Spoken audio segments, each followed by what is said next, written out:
ഏവർക്കും സാബത്ത് പോഡ്കാസ്റ്റിലേക്ക് സ്നേഹ സ്വാഗതം. പോഡ്കാസ്റ്റിന്റെ വിശുദ്ധ ഗ്രന്ഥാധിഷ്ഠിത സെഗ്മെന്റിന്റെ ആദ്യ എപ്പിസോഡുകളിൽ വിശുദ്ധ ഗ്രന്ഥത്തിലെ ഭൗമശാസ്ത്രപരമായ കാര്യങ്ങളാണ് നമ്മൾ വിശകലനം ചെയ്ത് പഠിക്കുന്നത്. ഈ എപ്പിസോഡിൽ ഇസ്രായേൽ എന്ന രാജ്യത്തിന്റെ ഭൗമശാസ്ത്ര ഭൂപടത്തിലെ സ്ഥാനം എവിടെയാണ് എന്ന് നമ്മൾ മനസ്സിലാക്കുകയാണ്. ഒരു ലോക ഭൂപടം എടുത്തുവച്ച് അതിന്റെ കിഴക്കും പടിഞ്ഞാറും തെക്കും വടക്കും ഭാഗങ്ങൾ അടയാളപ്പെടുത്തി ഇസ്രായേൽ എന്ന രാജ്യം ഈ ലോക ഭൂപടത്തിൽ എവിടെ സ്ഥിതി ചെയ്യുന്നു എന്നും ഇതിന്റെ അയൽ രാജ്യങ്ങൾ ഏതൊക്കെയാണ് എന്നും മനസ്സിലാക്കിയാണ് നമ്മൾ മുന്നോട്ട് പോകുന്നത്.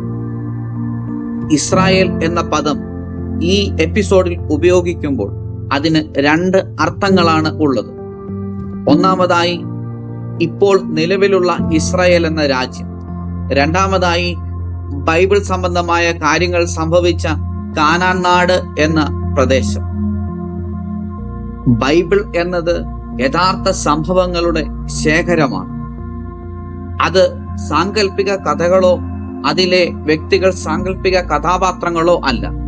മജ്ജയും മാംസവും ചോരയും നീരുമുള്ള യഥാർത്ഥ മനുഷ്യരുടെ അനുഭവമാണ്, ജീവിതമാണ് ബൈബിളിൽ രേഖപ്പെടുത്തിയിരിക്കുന്നത്. ആയതുകൊണ്ട് തന്നെ ഇതിലെ ഭൂപ്രദേശങ്ങൾ സാങ്കല്പിക ദേശങ്ങളോ ഐതിഹ്യങ്ങളോ അല്ല, യഥാർത്ഥ സ്ഥലമാണ്, യഥാർത്ഥ ദേശമാണ്. മറ്റ് പ്രദേശങ്ങളുമായി താരതമ്യപ്പെടുത്തുമ്പോൾ വളരെ ചെറിയ ഒരു ഭൂപ്രദേശമാണ് ഇസ്രായേൽ എന്നത്. വളരെ ചെറിയ ഭൂപ്രദേശം എന്നതുകൊണ്ട് ഉദ്ദേശിക്കുന്നത് ഇതിന് 115 കിലോമീറ്റർ വീതിയും 425 കിലോമീറ്റർ നീളവുമാണുള്ളത്. അതായത് ഇതിന്റെ കിഴക്ക് നിന്ന് പടിഞ്ഞാറേക്ക് സഞ്ചരിക്കാൻ 90 മിനിറ്റ് മാത്രം മതിയാകും. തെക്ക് നിന്ന് വടക്കേ അറ്റത്തേക്ക് യാത്ര ചെയ്യാൻ ഏകദേശം 5 മണിക്കൂർ ദൂരമേ ഉള്ളൂ. ഇത്രമാത്രം ചെറിയ ഈ ഭൂപ്രദേശത്തിന് താരതമ്യത്തിന്റെ പരിധിക്കപ്പുറത്ത് ചരിത്രത്തിൽ വളരെയധികം സ്വാധീനം ചെലുത്താൻ ഇടയായതിന് മറ്റൊരു കാരണവുമില്ല.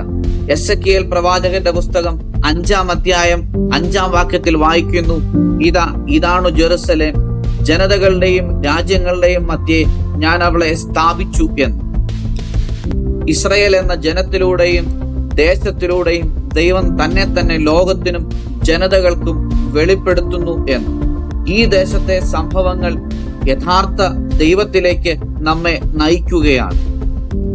മെഡിറ്ററേനിയൻ കടലിന്റെ കിഴക്കേ തീരത്ത് അറേബ്യൻ മണലാരണ്യത്തിന്റെ പടിഞ്ഞാറ് ഭാഗത്തായി സ്ഥിതി ചെയ്യുന്ന ഈ ചെറിയ പ്രദേശം ആഫ്രിക്ക, ഏഷ്യ, യൂറോപ്പ് എന്നീ 3 വൻകരകളെ തമ്മിൽ ബന്ധിപ്പിക്കുന്ന ഒരു പാലം പോലെ നിലനിൽക്കുന്നു.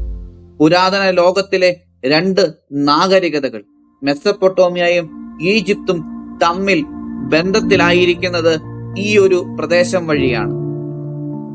കിഴക്ക് പരന്ന് വിശാലമായ അറേബ്യൻ മണലാരണ്യവും പടിഞ്ഞാറ് കാറും കോളും തിരയും നിറയുന്ന മെഡിറ്ററേനിയൻ സമുദ്രവും യാത്രകൾക്ക് വിഘ്നവും അപകടങ്ങളും നിറച്ചപ്പോൾ സുഗമമായ യാത്രയ്ക്ക് പാതയൊരുക്കി ഇസ്രായേൽ എന്ന ദേശം നിലനിന്നു.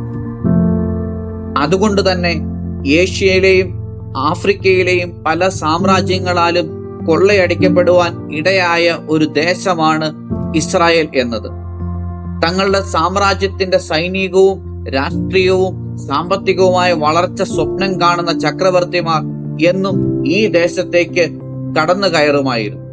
ചരിത്രത്തിന്റെ നാൾ വഴികളിൽ ഏഷ്യയിലെയും ആഫ്രിക്കയിലെയും സാമ്രാജ്യങ്ങൾക്കൊപ്പം യൂറോപ്പ് പോലും ഈ ഒരു സാമ്രാജ്യത്വ വളർച്ചയുടെ ഭാഗമായി എന്നത് ചരിത്ര സത്യമാണ്. യഹൂദ ജനതയുടെ ചരിത്രവും ഇസ്രായേൽ എന്ന ദേശത്തിന്റെ ചരിത്രവും മനുഷ്യ ചരിത്രത്തിലെ ദൈവിക ഇടപെടലിന്റെ നേർചിത്രമാണ്. നമ്മൾ ശ്രദ്ധിക്കേണ്ടതായ ചില പ്രത്യേകതകളും പദപ്രയോഗങ്ങളും മനസ്സിലാക്കി മുന്നോട്ടു പോകാം.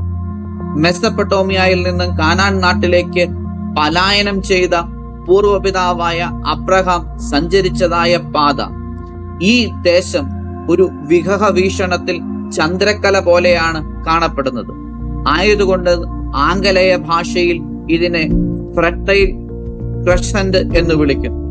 പേർഷ്യൻ ഉൾക്കടലിൽ ആരംഭിച്ച് മെഡിറ്ററേനിയൻ സമുദ്രത്തിന്റെ കിഴക്കേ തീരത്തിലൂടെ നീങ്ങുന്ന ദേശം ധാരാളം ജല ലഭ്യതയുള്ള ദേശമാണ്.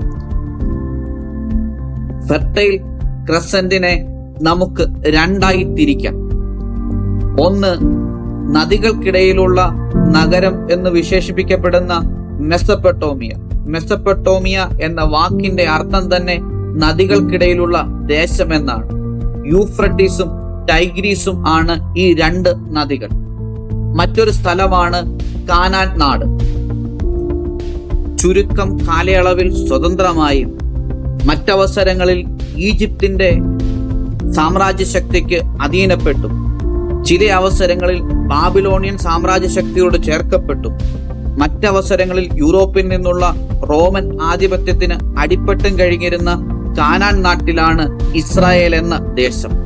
പാലസ്തീന എന്നും കാനാൻ നാടെന്നും തേനും പാലുമൊഴുകുന്ന ദേശമെന്നുമൊക്കെ വിശേഷിപ്പിക്കപ്പെടുന്ന ഈ ഇസ്രായേൽ എന്നത് വളരെ പ്രാധാന്യമർഹിക്കുന്ന ഒരു ഭൂപ്രദേശമാണ്.